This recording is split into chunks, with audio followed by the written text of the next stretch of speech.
Hi friends, ಎಲ್ಲರೂ ಹೇಗಿದ್ದೀರಾ? ಎಲ್ಲರಿಗೂ ನಮಸ್ಕಾರ. ನಾನು ತುಂಬ ದಿನದಿಂದ ವಿಡಿಯೋ ಅಪ್ಲೋಡ್ ಮಾಡಿರಲಿಲ್ಲ. ಒಂಥರ ಲಾಂಗ್ ವೆಕೇಷನ್ ಥರ ಆಗೋಯಿತು. ನಾನು ನಮ್ಮ ಅಮ್ಮ ಮನೆಗೆ ಹೋಗಿದ್ದಿದ್ದು, ಅಲ್ಲಿಂದ ಬಂದ್ವಿ, ಅಲ್ಲಿಂದ ಮತ್ತೆ ಇನ್ನೊಂದು ವೆಕೇಷನ್ ಶುರು ಆಗೋಯಿತು.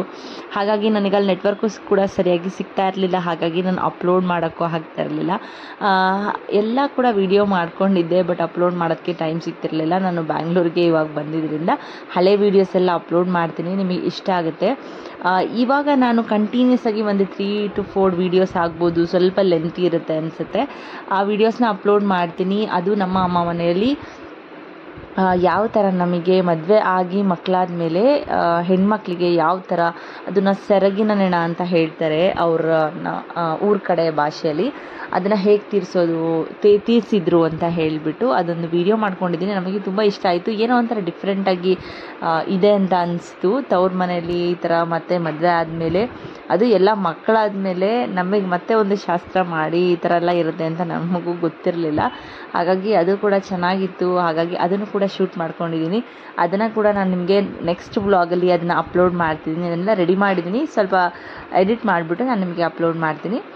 ಮತ್ತು ಅವತ್ತು ಕೂಡ ನಾವು ಏಕಾದಶಿ ಆಗಿದ್ದರಿಂದ ಪೂಜೆ ಮಾಡಿಕೊಂಡು ಮನೇಲಿ, ಅದಾದ ನೆಕ್ಸ್ಟ್ ಡೇ ಬಂದು ನನ್ನ ನಾದಿನಿಯವರ ಹಸ್ಬೆಂಡ್ದು ಬರ್ಡೇ ಇತ್ತು. ಹಾಗಾಗಿ ಅಲ್ಲಿಗೆ ಇನ್ವೈಟ್ ಮಾಡಿದರು. ಅಲ್ಲಿಗೂ ಹೋಗೋಣ ಅಂತ ಹೇಳಿ ಹೊರಟ್ವಿ. ನನ್ನ ಮಗಳು ಕೂಡ ನಿದ್ದೆ ಮಾಡ್ತಿದ್ದಾಳೆ. ಹೋದಾಗ ಬರೀ ಅವರಿಗೆ ನಿದ್ದೆ ಮಾಡಿಕೊಂಡೇ ಹೋಗೋದು. ಅವರಿಗೆ ಸ್ವಲ್ಪ 1 hour 15 minutes ಆಗುತ್ತೆ. ಹೋದ್ಮೇಲೆ ಸರಿ ನಾವು ಕೂಡ ಬರ್ಡೇ ಕೇಕ್ ಎಲ್ಲ ತೊಗೊಂಡೋಗಿದ್ವಿ. ಅವರು ಕೂಡ ರಿಲೇಟಿವ್ ಕೂಡ ತೊಗೊಂಬಂದಿದ್ರು, ಅವರ ತಮ್ಮನೂ ಕೂಡ. ಎಲ್ಲರೂ ಕೂಡ ಕೇಕ್ ಎಲ್ಲ ಕಟ್ ಮಾಡಿಸಿ ಸೆಲೆಬ್ರೇಟ್ ಮಾಡಿಬಿಟ್ಟು ಊಟ ಮಾಡಿಕೊಂಡು ನಾನು ನೆಕ್ಸ್ಟ್ ಡೇ ಬಂದು ಟ್ರೈನಲ್ಲಿ ನಾನು ಬಂದಿದ್ದು. ಯಾಕೆಂದರೆ ಅವ್ರ ಮನೆಯಿಂದ ರೈಲ್ವೆ ಸ್ಟೇಷನ್ನು ತುಂಬ ಹತ್ತಿರ ಆಗುತ್ತೆ, ಯಶವಂತಪುರ ರೈಲ್ವೆ ಸ್ಟೇಷನು ನನ್ನ ನಾದಿನಿ ಮನೆಯಿಂದ. ಹಾಗಾಗಿ ನಾವು ಅಲ್ಲೇ ಸ್ಟೇ ಆಗಿ ಮಾರ್ನಿಂಗ್ ಟ್ರೈನಿಗೆ ನಾನು ನನ್ನ ಮಕ್ಕಳಿಬ್ಬರೂ ಕೂಡ ನಾವು ಟ್ರೈನಲ್ಲಿ ಬಂದಿದ್ದು. ಮತ್ತು ಅವರ ಬರ್ಡೇನ ಸೆಲೆಬ್ರೇಟ್ ಮಾಡೋದಕ್ಕೂ ಕೂಡ ಊರಿಂದ ಎಲ್ಲರೂ ಕೂಡ ಬಂದಿದ್ದರು. ಅವರ ರಿಲೇಟಿವ್ಸ್ ಇರ್ಬೋದು, ಅವರಮ್ಮ, ಅವಳು ನನ್ನ ನಾದಿನಿ ಆಶಾ, ಮತ್ತು ನಮ್ಮ ಮಕ್ಕಳು, ಅವ್ರ ಮಕ್ಕಳು ಎಲ್ಲರೂ ಕೂಡ ಚೆನ್ನಾಗಿ ಕೇಕ್ ತಿಂದ್ಕೊಂಡು ಎಂಜಾಯ್ ಮಾಡಿದ್ದಾರೆ. ಎಲ್ಲಾದರೂ ಈ ಥರ ಒಟ್ಟಿಗೆ ಸೇರಿಬಿಟ್ರೆ ಸಾಕು. ನಮ್ಮ ಮಕ್ಕಳಿಗಂತೂ ಫುಲ್ಲು ಖುಷಿ. ಯಾಕೆ ಅಂದರೆ ಎಲ್ಲರೂ ಇರ್ತಾರೆ, ಗಲಾಟೆ ಮಾಡ್ಕೋತಾ ಇರ್ತಾರೆ, ಆಟ ಆಡ್ತಾ ಇರ್ತಾರೆ, ಅಳ್ತಾ ಇರ್ತಾರೆ, ಹಾಗೇ ಕೂಡ ಸರಿ ಹೋಗ್ಬಿಡ್ತಾರೆ. ಅವ್ರಿಗೊಂಥರ ಇಷ್ಟ. ಊರಿಗೆ ಹೋಗಿದ್ರೆ, ಇಲ್ಲಿಗೆಲ್ಲಾದರೂ ಹೋದರೆ, ಎಲ್ಲಾದರೂ ಹೊರಗಡೆ ಹೋದಾಗ ಈ ಥರ ಎಲ್ಲ ಅವರ ಏಜಿನಂಥ ಮಕ್ಳುಗಳು ಸಿಕ್ಕಿದ್ರೆ ಅವರಿಗೆ ಹ್ಯಾಪಿ ಅನಿಸುತ್ತಲ್ಲ. ಯಾಕೆಂದರೆ ಮನೇಲೇ ಇದ್ದು ಪಾಪ ಅವ್ರಿಗೂ ಬೇಜಾರಾಗಿರುತ್ತೆ. ಹಾಗಾಗಿ ಎಲ್ಲಾದರೂ ಕರ್ಕೊಂಡು ಹೋದರೆ ಪಾಪ ತುಂಬ ಚೆನ್ನಾಗಿ ಆಟ ಆಡ್ತಾರೆ. ಅದೊಂದು ಖುಷಿ ನಮಗೆ, ಎಲ್ಲಾದರೂ ಕರ್ಕೊಂಡು ಹೋಗೋದಕ್ಕೂ ಕೂಡ. ಅವರು ಅಷ್ಟೇ ನಮ್ಮ ಮನೆಗೆ ಬರೋದಕ್ಕೆ ತುಂಬ ಖುಷಿ.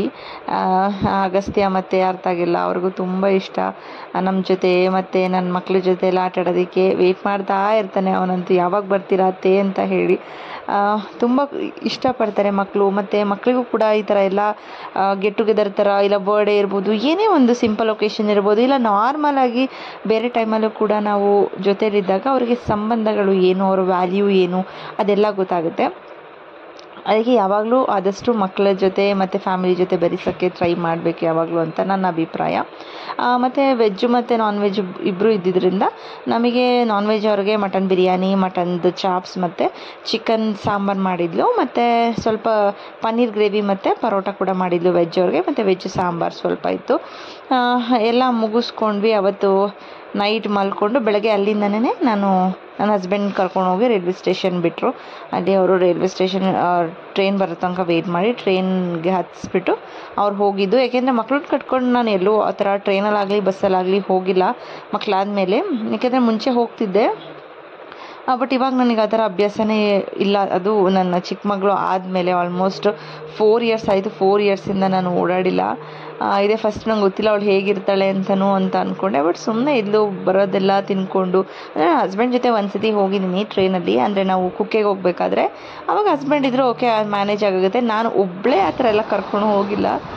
ನನಗೂ ಸ್ವಲ್ಪ ಟಯರ್ಡ್ ಅನಿಸುತ್ತೆ, ಅವ್ರನ್ನ ಮೇಂಟೈನ್ ಮಾಡಬೇಕು, ಅವರಿದ್ರೆಲ್ಲ ಮೇಂಟೈನ್ ಮಾಡ್ತಾರೆ ಅಂತ ಹೇಳಿ. ಬಟ್ ಇಲ್ಲ, ಎಂಜಾಯ್ ಮಾಡಿದರು. ಅವರಿಗೆ ಟ್ರೈನು, ಬಸ್ಸು, ಆಟೋ ಈ ಥರ ಎಲ್ಲ ಇಷ್ಟ ಹೋಗೋದಕ್ಕೆಲ್ಲ. ಆಮೇಲೆ ಅಲ್ಲಿ ಟ್ರೈನಲ್ಲಿ ಯಾಕೆ ತುಂಬ ಇಷ್ಟ ಅಂದರೆ, ಬರ್ತಾ ಇರುತ್ತೆ, ತಿಂತಾ ಇರ್ಬೋದು ಅವಾಗವಾಗ ಅಂತೇಳ್ಬಿಟ್ಟು ತುಂಬ ಇಷ್ಟಪಡ್ತಾರೆ. ಹಾಗೆ ಮತ್ತು ಇದನ್ನೆಲ್ಲನೂ ಕೂಡ ತಿಂತಾಯಿದ್ರು. ಬೇಡ, ಅದು ಯಾವ ಆಯಿಲಲ್ಲಿ ಮಾಡಿದ್ದಾರೆ ಬೇಡ ಅಂದರು. ಇಲ್ಲ. ಮಕ್ಕಳಿಗೆ ಅದೇನೋ ಒಂಥರ ಖುಷಿ ಅಲ್ಲ, ಯಾವಾಗಲೂ ಒಂದು ಸತಿ ನಾವು ಈ ಥರ ತಗೊಡೋದು. ನಾನು ತುಂಬ ರಿಸ್ಟ್ರಿಕ್ಟ್ ಮಾಡಲಿಲ್ಲ. ಹಾಗೆ ನಾವು ಬೇಗ ಎಕ್ಸ್ಪ್ರೆಸ್ ಆಗಿದ್ದರಿಂದ ಹಾಸನ ಕೂಡ ರೀಚ್ ಆದ್ವಿ. ಇದು ಹಾಸನ ಬಂದ ತಕ್ಷಣ ನನ್ನ ತಂಗಿ ಹಸ್ಬೆಂಡ್ ಕೂಡ ವೆಯ್ಟ್ ಮಾಡ್ತಾಯಿದ್ರು. ಅವರು ಕೂಡ ನಮ್ಮನ್ನು ಕರ್ಕೊಂಡು ಹೊರಟ್ರು. ಮತ್ತು ನನ್ನ ತಂಗಿ ಮಗನೂ ಕೂಡ ಇನ್ನೂ ಸ್ಕೂಲಿಂದ ಬಂದಿರಲಿಲ್ಲ. ನಾವು ಆಲ್ಮೋಸ್ಟ್ ಹೋಗೋಷ್ಟೊತ್ತಿಗೆಲ್ಲ 1:30 ಆಗಿತ್ತು. ಅವನಿಗೂ ಸ್ಕೂಲ್ 1:30ಗೆಲ್ಲ ಬಿಡ್ತಾರೆ. ಸರಿ ಆನ್ ದ ವೇನೇ ಪಿಕಪ್ ಮಾಡ್ಕೊಂಡು ಹೋಗೋಣ ಅಂತ ಹೇಳಿ ಅವನ ಸ್ಕೂಲ್ ಹತ್ರನೂ ಹೋಗಿ ಅವನನ್ನು ಪಿಕಪ್ ಮಾಡ್ಕೊಡೋದು. ಸಿಕ್ಕಾಪಟ್ಟೆ ತರಲೆ ಅವನು. ಅದೇ ಸ್ಕೂಲಲ್ಲಿ ಮಾತ್ರ ತುಂಬ ಸೈಲೆಂಟಾಗಿರ್ತಾನೆ. ಅವ್ರ ಮ್ಯಾಮ್ ಹೊಡಿತಾರೆ ಆಮೇಲೆ ಅಂತ ಹೇಳಿ ಎಷ್ಟು ಸೈಲೆಂಟಾಗಿ ಬರ್ತಿದ್ದಾನೆ ಅಂತ ನೋಡಿ. ಅವನ್ನ ತುಂಬ ಸೈಲೆಂಟಾಗಿ ಬರ್ತಾಯಿದ್ದ. ಅವನಿಗೆ ಒಂದು ಕಡೆ ಫುಲ್ಲು ಒಳಗಡೆ ಖುಷಿ. ಸಾನು ಅಂದರೆ ತುಂಬ ಇಷ್ಟ ನನ್ನ ದೊಡ್ಡ ಮಗ. ಇದು ಬಾ.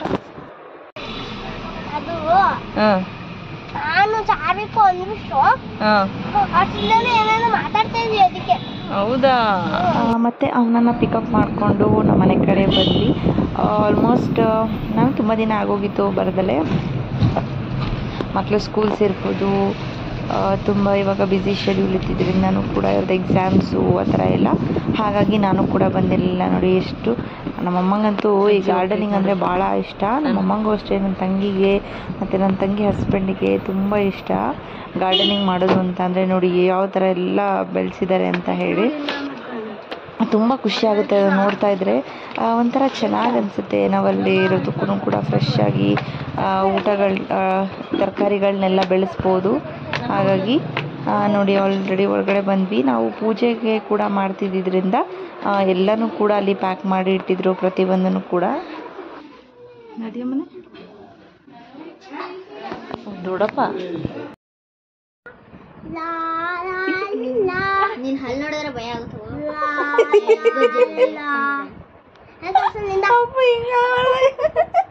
ನಾನು ಚೆನ್ನಾಗಿದೆ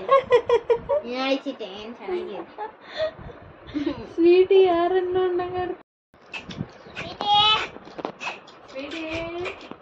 ಯಾರಪ್ಪ ಅದು?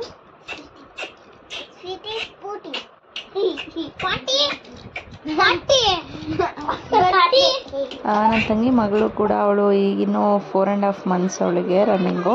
ಅವ್ಳಿಗೂ ಎಷ್ಟು ಹಿಂಸೆ ಕೊಟ್ಟರು ಅಂದರೆ ಎಲ್ಲರೂ ಸೇರ್ಕೊಂಡು ಪಾಪ ಸೈಲೆಂಟಾಗಿರೋಳನ್ನೆಲ್ಲ ಅಳಿಸಾಕ್ಬಿಟ್ರು. ನೋಡಿ ನನ್ನ ಮಗಳು, ಚಿಕ್ಕ ಮಗಳು ಮತ್ತು ನನ್ನ ಅಪ್ಪನೂ ಕೂಡ ಯಾವ ಥರ ಆಟ ಆಡ್ತಾ ಇದ್ದಾರೆ ತೋಟಕ್ಕೆ ಹೋಗಿ ಅಂತ ಹೇಳಿ. ಎಲ್ಲ ಮಣ್ಣೆಲ್ಲ ತಗೊಂಡು ಹಾಕ್ಕೊಂಡು ಬಂದಿರೋದು. 2-3 ಸತಿ ಸ್ನಾನ ಮಾಡಿಸಿರೋದು ಅವರಿಗೆ. ಹೋಗೋದು ಮಣ್ಣಲ್ಲೆಲ್ಲ ಆಟ ಆಡ್ಕೊಳ್ಳೋದು ಬರೋದು. ಬಟ್ ಮಣ್ಣಲ್ಲಿ ಆಟ ಆಡಿದರೆ ಒಳ್ಳೇದು ಆ್ಯಕ್ಚುಲಿ. ಮಕ್ಕಳು ಆ ಥರ ಹೋಗಿ ಆಟ ಆಡಬೇಕು. ಬರೀ ಟಿ ವಿ ನೋಡೋದು ಇಲ್ಲ ಏನೋ ಗೇಮ್ಸ್ ಆಡ್ಸೋದಕ್ಕಿಂತ ಇದು ಚೆನ್ನಾಗಿರುತ್ತೆ. ಮತ್ತು ನಾನು ಕೂಡ ತುಂಬ ದಿನ ಆಗಿದ್ದರಿಂದ ಹಾಸನ್ಗೆ ಹೋಗಿರೋದು. ನನಗೆ ನನ್ನ ಫೇವ್ರೆಟ್, ನಾನು ಹುಟ್ಟಿ ಬೆಳೆದಿದ್ದೆಲ್ಲ ಹಾಸನಲ್ಲಿ. ಆಲ್ಮೋಸ್ಟ್ 22 ಇಯರ್ಸ್ಗೆ ನನಗೆ ಮದುವೆ ಆಗಿದ್ದು. 22 ಇಯರ್ಸು ತನಕನೂ ಹಾಸನಲ್ಲಿ. ನಮ್ಮಪ್ಪ ಅಂತೂ ಸಂಡೇಸ್ ಆಯಿತು ಅಂದರೆ ಯಾವಾಗಲೂ ಡಿಫ್ರೆಂಟ್ ಹೋಟೆಲ್ ಎಕ್ಸ್ಪೀರಿಯೆನ್ಸ್ ಮಾಡಿಸೋರು, ಯಾವ್ಯಾವ ಥರ ಟೇಸ್ಟ್ ಇರುತ್ತೆ ಅಂತ ಹೇಳಿ. ಹಾಗಾಗಿ ನನಗೆ ಅದೊಂದಿತ್ತು. ನಾವು ಯಾವಾಗಲೂ ಹೋದಾಗಲೂ ಮಾಮೂಲಿ ಟೈಮಲ್ಲಿ ಹೋಗ್ತಿದ್ವಿ, ನಾನ್ ವೆಜ್ ಮಾಡ್ತಿದ್ರು ಮನೇಲಿ, ತಿಂತಾಯಿದ್ವಿ. ಬಟ್ ಆದರೆ ಈ ಸತಿ ಹೋದಾಗ ನಾನು ಎಲ್ಲ ಕಂಪ್ಲೀಟ್ ಯಾವ್ಯಾವ ಹೋಟೆಲ್ ಇದೆ ಎಲ್ಲ ಎಕ್ಸ್ಪ್ಲೋರ್ ಮಾಡಲೇಬೇಕು. ಮತ್ತು ಇನ್ನೊಂದು ಸತಿ ಆ ಟೇಸ್ಟ್ ಅದೇ ಥರ ಇದೆಯಾ ಏನು ಅಂತ ಹೇಳಿಬಿಟ್ಟು ಮಾಡಬೇಕು ಅಂತ ಚೆಕ್ ಮಾಡೋಣ ಅಂತ ಹೇಳಿ ತಿನ್ನಬೇಕು ಅಂತ ತುಂಬ ದಿನದಿಂದ ಅನ್ಕೋತಾ ಇದ್ದೆ. ಸರಿ ಅಲ್ಲಿಗೆ ಹೋಗೋಣ ಅಂತ ಅವತ್ತು ಕೂಡ ಹೊರಟ್ವಿ. ಅವತ್ತು ನಾವು ಹೋಗಿದ್ದು ಗುರುವಾರ ಆಗಿದ್ದರಿಂದ ರಾಯರ ಮಠನೂ ಕೂಡ ಇದೆ ಹಾಸನಲ್ಲಿ. ತುಂಬ ರಶ್ ಇರುತ್ತೆ. ಅಲ್ಲಿಗೂ ಕೂಡ ಫಸ್ಟು ಹೋಗಿ ದರ್ಶನ ಮಾಡಿಕೊಂಡು ಅಲ್ಲಿಂದ ನಾವು ಹೋಗೋಣ ಹೋಟೆಲ್ಗೆ ಅಂತ ಹೇಳಿ ಹೊರಟ್ವಿ. ಯಾವ ಹೋಟೆಲ್ಲು ಅಂತ ಅಂದರೆ ನೋಡಿ ಆಲ್ಮೋಸ್ಟ್ ಎಲ್ಲ ಕೂಡ ಮಾಡಿದ್ದು. ಹಾಸನಲ್ಲಿ ತುಂಬ ಫೇಮಸ್ ಹೋಟೆಲ್ ಇದು. ಆಲ್ಮೋಸ್ಟ್ ಗೊತ್ತಿರುತ್ತೆ ಅನಿಸುತ್ತೆ. ನೆಕ್ಸ್ಟ್ ವೀಡಿಯೋದಲ್ಲಿ ಅದನ್ನು ಕಂಪ್ಲೀಟಾಗಿ ಅಪ್ಲೋಡ್ ಮಾಡ್ತೀನಿ. ತುಪ್ಪ ಸೆಟ್ ಸಿಗುತ್ತೆ ಅದು ಆ ವಿಡಿಯೋದು. ಆಲ್ಮೋಸ್ಟ್ ತುಪ್ಪ ಸೆಟ್ ಅಂದರೆ ಎಲ್ಲರಿಗೂ ಗೊತ್ತಿರುತ್ತೆ. ನೋಡೋಣ, ಗೆಸ್ ಮಾಡಿ ಗೊತ್ತಾದರೆ ನನಗೆ ಕಮೆಂಟ್ ಮಾಡಿ. ನೆಕ್ಸ್ಟ್ ವೀಡಿಯೋದಲ್ಲಿ ನಾನು ಅದನ್ನು ಕಂಪ್ಲೀಟ್ ವೀಡಿಯೋನ ನಾನು ಅಪ್ಲೋಡ್ ಮಾಡ್ತೀನಿ.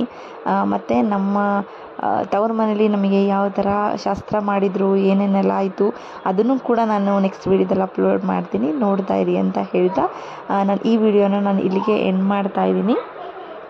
ಇನ್ನು ಯಾರ್ಯಾರು ನನ್ನ ಚಾನಲ್ಗೆ ಸಬ್ಸ್ಕ್ರೈಬ್ ಆಗಿಲ್ಲ ಸಬ್ಸ್ಕ್ರೈಬ್ ಮಾಡ್ಕೊಳ್ಳಿ. ಇಷ್ಟ ಆದರೆ ಲೈಕ್ ಮಾಡಿ. ಬೇರೆ ಥರ ವೀಡಿಯೋಸ್ ಬೇಕು ಅಂದರೆ ಕಮೆಂಟ್ ಮಾಡಿ. Thank you.